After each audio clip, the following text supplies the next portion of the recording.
Bienvenidos al informativo de Magnífica TV, dedicado a ofrecer las noticias más relevantes de la Iglesia. Hoy es miércoles 10 de junio de 2020 y estos son nuestros titulares.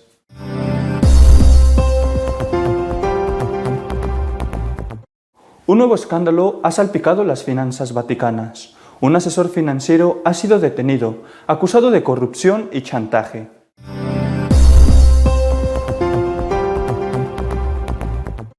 El presidente Trump ha firmado una orden que obliga a Estados Unidos a defender la libertad religiosa, allí donde sea atacada, sea el país que sea.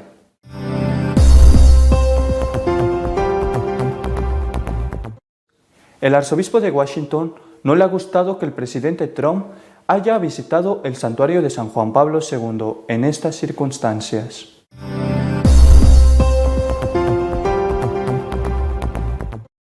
Levantar la excomunión a Lutero y que se acaben los insultos contra el papado lanzados por el reformador alemán.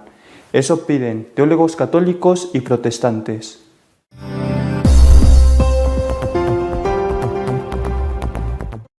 En España hay cada vez menos bodas, pero esta caída afecta sobre todo a los matrimonios religiosos, que ya solo representan el 20% del total.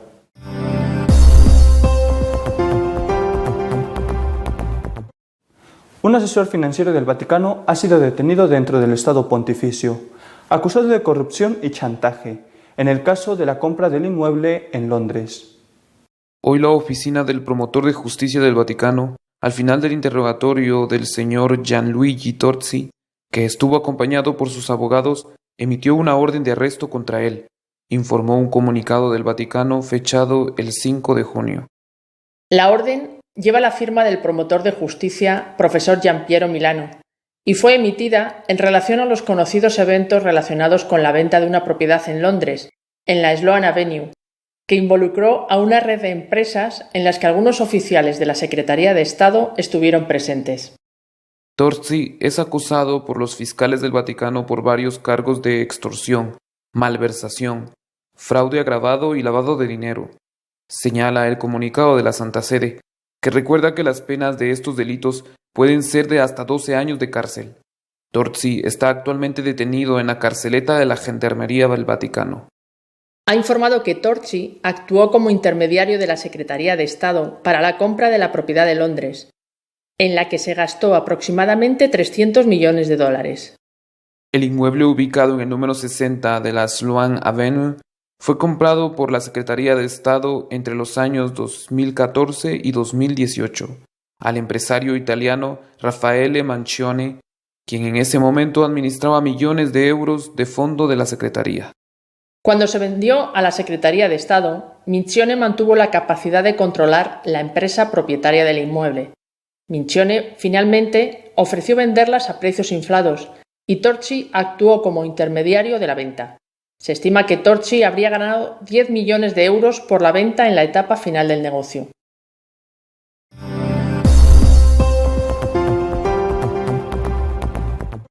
El presidente Trump ha firmado una orden por la cual Estados Unidos se compromete a defender la libertad religiosa en todo el mundo. El presidente Trump ha firmado una orden ejecutiva para promover la libertad religiosa internacional, después de visitar el Santuario Nacional de San Juan Pablo II en Washington, una visita que estaba programada mucho antes del estallido social que sufre Estados Unidos. La orden llama a la libertad religiosa un imperativo moral y de seguridad nacional, y la declara una prioridad de la política exterior de los Estados Unidos. La libertad religiosa internacional también debe formar parte de la diplomacia de los Estados Unidos. En la orden se pide una participación sólida con las organizaciones de otros países y también se pide a la Secretaría de Estado que, de acuerdo con la Agencia para el Desarrollo Internacional, elabore un plan para dar prioridad a la libertad religiosa. Igualmente solicita un presupuesto de al menos 50 millones de dólares para programas que ayuden a sofocar la violencia y la persecución religiosa en el extranjero y a proteger a las minorías religiosas. Según un alto funcionario de la administración, la orden ejecutiva se basa en el discurso de Trump a los líderes mundiales en septiembre en la Asamblea General de la Organización de las Naciones Unidas, donde pidió a los países poner fin a la persecución religiosa. Detengan los crímenes contra la gente de fe. Liberen a los presos de conciencia. Deroguen las leyes que restringen la libertad de religión y creencia. Protejan a los vulnerables, los indefensos y los oprimidos, dijo Trump en septiembre. Trump firmó la orden después de visitar el santuario de San Juan Pablo II en el noreste de Washington, donde puso una corona de flores ante la estatua del Papa San Juan Pablo II. La corona conmemoraba el centenario del nacimiento del santo, que ocurrió el 18 de mayo pasado, según el consejero del presidente, Kellyanne Conway. La visita al santuario se produjo en medio de los disturbios nacionales y el conflicto sobre la respuesta de Trump a las protestas y disturbios, incluyendo una controvertida aparición en la iglesia episcopal de San Juan el lunes por la noche.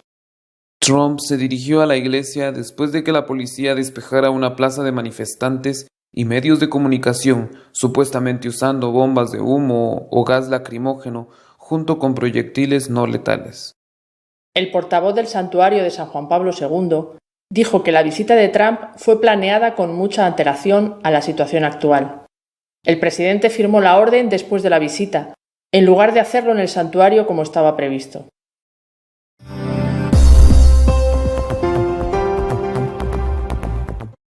El arzobispo de Washington ha criticado que el presidente Trump haya visitado el santuario de San Juan Pablo II, en medio de las tensiones que vive Estados Unidos.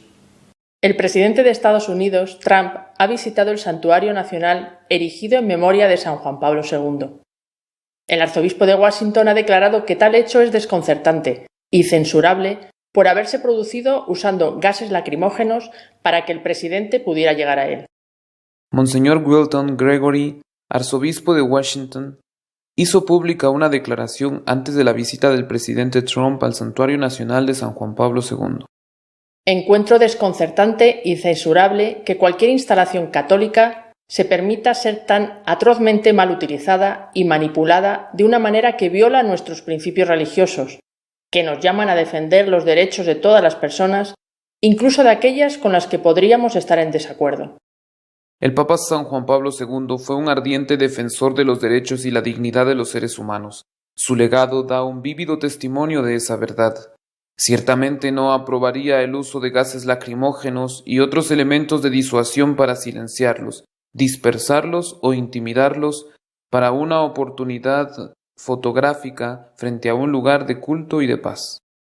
Las declaraciones del arzobispo llegan en el contexto del mayor conflicto social que está sufriendo Estados Unidos por la muerte de un ciudadano de raza negra a manos de la policía y la consiguiente explosión de protestas, tanto pacíficas como violentas, a lo largo de todo el país.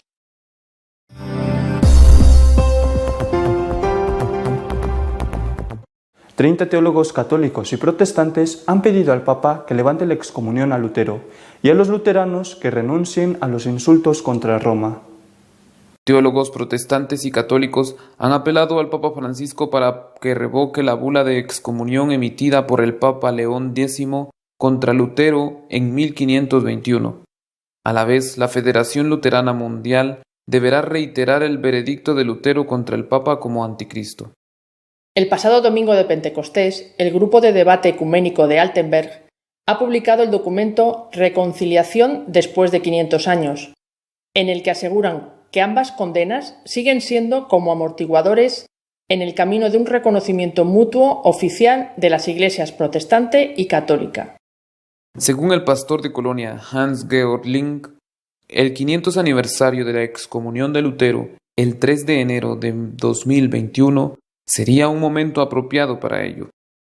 El grupo ecuménico pidió al Papa Francisco que declarara que las condenas de la bula de excomunión de 1521 no afectan a los miembros actuales de las iglesias protestantes luteranas.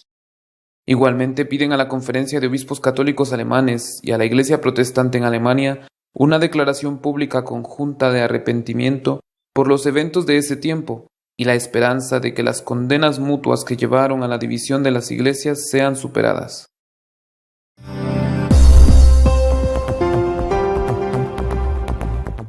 Los matrimonios religiosos en España ya solo representan un 20% del total. En su conjunto siguen disminuyendo el número de los que se casan. Según el Instituto Nacional de Estadística, el número de matrimonios en España el año pasado fue de 165.578, lo que supone un 1,2% menos que el año precedente y es la cifra más baja desde 2014. El descenso de los matrimonios por la Iglesia alcanza el 10% y es la principal responsable de la bajada general.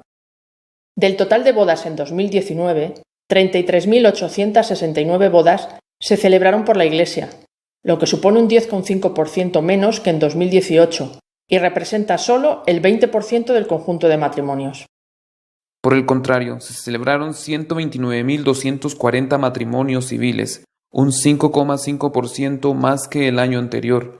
Así, las bodas civiles supusieron el 79,5% del total de matrimonios celebrados en 2019.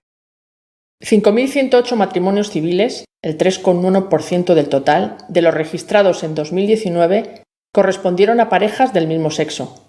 Es decir, en España, por cada 6 o 7 matrimonios sacramentales por la Iglesia, se celebra un matrimonio civil entre homosexuales. La edad media para casarse mantuvo su tendencia creciente en 2019, alcanzando los 38,7 años en los hombres y los 35,9 años en las mujeres.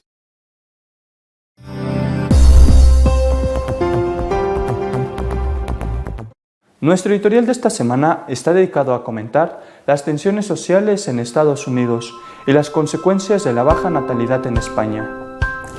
Todos hemos visto a través de la televisión, y algunos lo habrán visto en directo, esta semana las revueltas provocadas en Estados Unidos, la violencia, los saqueos, debido como reacción a la muerte de un afroamericano a manos de un policía.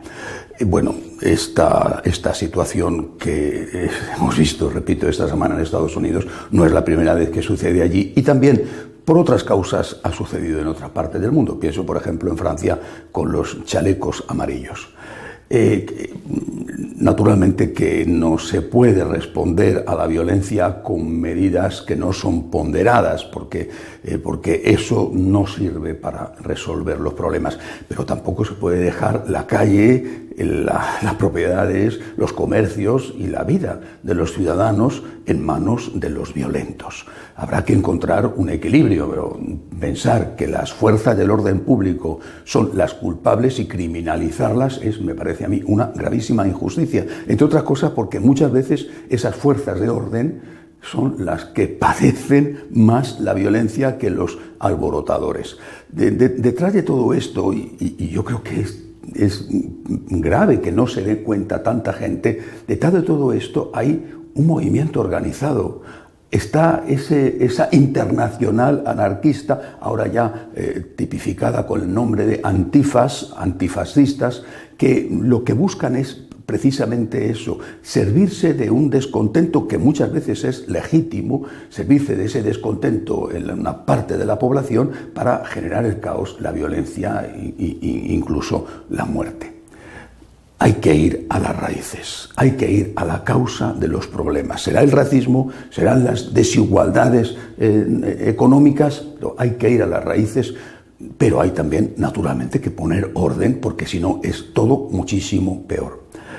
Junto a esto, que es muy llamativo, hay otras cosas que indican el grado de descomposición de la sociedad que estamos viviendo, y no solamente en sociedades tan estables hasta ahora como Estados Unidos o las sociedades en general europeas. Por ejemplo, si me fijo en España, los datos que hemos conocido esta semana son temibles. La caída de la natalidad en España es gravísima por las consecuencias que tiene ya y que va a tener a corto y a largo plazo.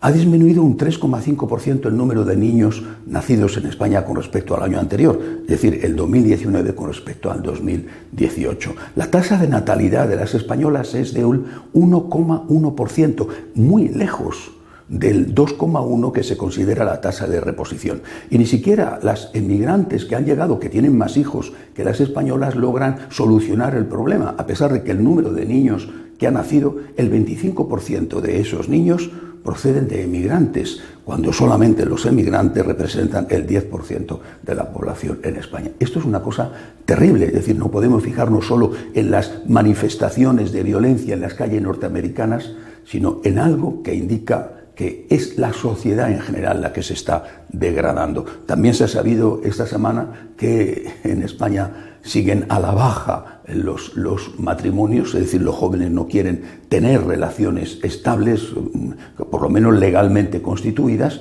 pero que es que dentro de esa caída de matrimonios, lo que más ha caído es la de los matrimonios por la Iglesia. Hoy ya en España solo se casa por la Iglesia el 20%. O sea, de cada 10 matrimonios, 8 lo hacen por lo civil y solo 2 por la Iglesia. Es cierto que algunos de esos matrimonios civiles no pueden casarse por la Iglesia porque son de divorciados.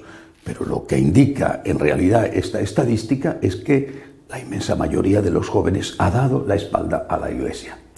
¿Por qué? Algunos pueden pensar que si la Iglesia fuera más liberal, más permisiva, los jóvenes volverían a llenar los templos. De verdad que el que piensa eso no sé dónde tiene la cabeza. ¿Alguien en su sano juicio cree que si la Iglesia dijera que se puede tener todo el sexo que se quiera con quien quiera y cuando se quiera, los adolescentes vendrían a la Iglesia? ¿Los jóvenes vendrían a la Iglesia? Y que si la Iglesia dijera que el divorcio es una cosa completamente normal, que se puede hacer también todas las veces que se quiera, ¿se casarían más por la Iglesia? Una persona que no se casa por la Iglesia es porque no tiene una relación con Cristo suficientemente fuerte como para decir delante de Cristo quiero empezar esta nueva vida. Aparte de que puedas decir, es que si me caso por la Iglesia va a ser más difícil el divorcio. Oiga, si se casa usted por la Iglesia, el divorcio va a ser exactamente igual de fácil que si se ha casado usted por lo civil, porque el divorcio es una cuestión de la legislación civil. Tenemos un gravísimo problema social. Repito, se manifiesta en los estallidos de violencia fruto del racismo, en los estallidos debido a las desigualdades sociales, se manifiesta en la caída abrupta de la natalidad, en el aumento del número de abortos, en la disminución de las uniones estables legalmente regularizadas por la Iglesia o por lo civil. Tenemos un gravísimo problema. Y el fondo de ese problema es siempre el mismo, el pecado. El fondo del problema es el pecado. Es decir, cuando uno es injusto, cuando uno es racista, cuando uno quema una iglesia o rompe un escaparate de un comercio para saquear lo que hay dentro, está cometiendo un pecado. Ese es el problema. En las causas o en las consecuencias siempre hay un pecado de base. Y eso es lo que la Iglesia tiene que afrontar.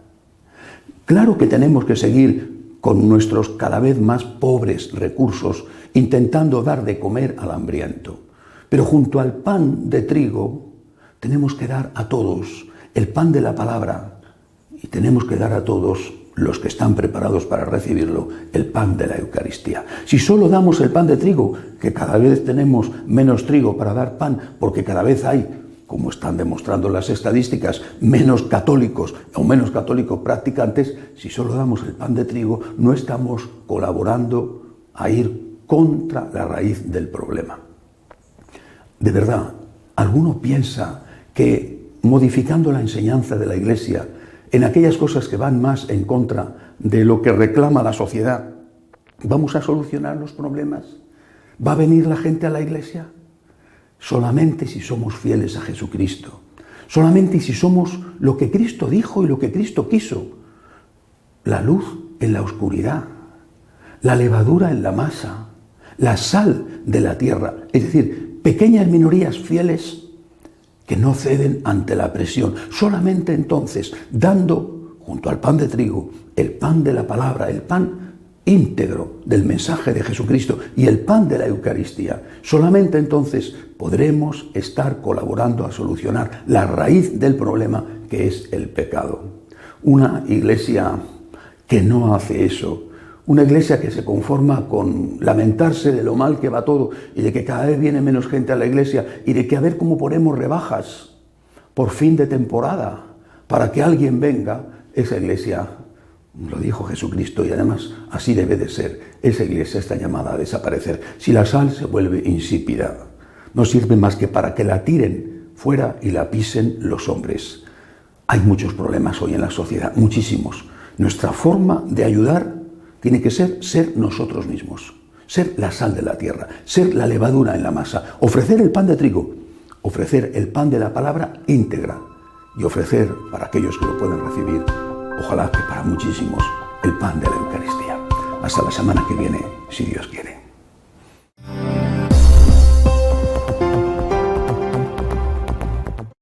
Si deseas estar al tanto de lo que va sucediendo en la Iglesia, puedes hacerlo en nuestra página web de noticias www.católicosonline.org. Hasta la semana que viene, si Dios quiere.